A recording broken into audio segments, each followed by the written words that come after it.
Good evening, Tracy. Another concerning update from the Vatican this evening regarding the health of Pope Francis. We're told that today the Holy Father had 2 episodes of acute respiratory failure caused by a significant accumulation of mucus in his lungs.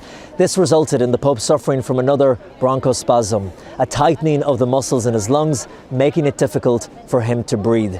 We're also told that 2 bronchoscopies, that's a procedure for examining his lungs and airflow within them, were then performed on the Pope with the need for, quote, aspiration of abundant secretions, which would mean removing the buildup from the Holy Father's lungs.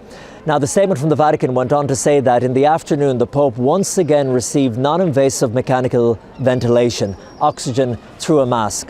The Vatican concluded by saying that the Holy Father remained alert and cooperative throughout all of this, and that his, quote, prognosis remains reserved, meaning he's not out of danger yet, which the doctors have already said. Now, earlier today, speaking to journalists, a Vatican spokesperson did say that the Holy Father's recovery is not going to happen quickly, and Pope Francis could be spending much more time in hospital.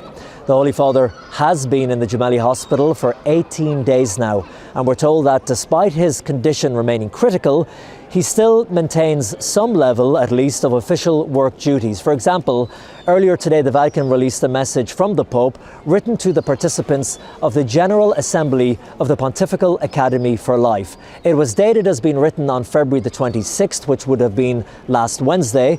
And in the letter, Pope Francis warned that it would not be technology that saves the world from the crises that we face today. He warned against what he called, quote, dehumanizing forms of utilitarian deregulation and global neoliberalism.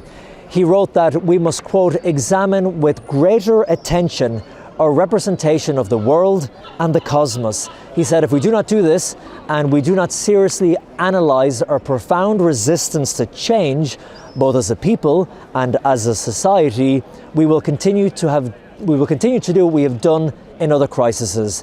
The Pope went on to use the COVID-19 pandemic as an example of a crisis which he said could have, quote, worked more deeply in the transformation of consciousness and social practices. But the Pope continued that he felt we, quote, wasted this opportunity.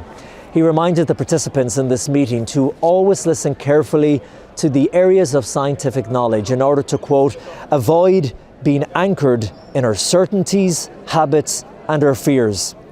Finally, he talked about hope, saying that, quote, hope is the fundamental attitude that sustains us on this journey. It does not consist in waiting with resignation, but in reaching out with zeal towards true life. Well, that is the latest from Rome. We'll have more as we get it, but for just now, it's Colm Flynn for EWTN News Nightly.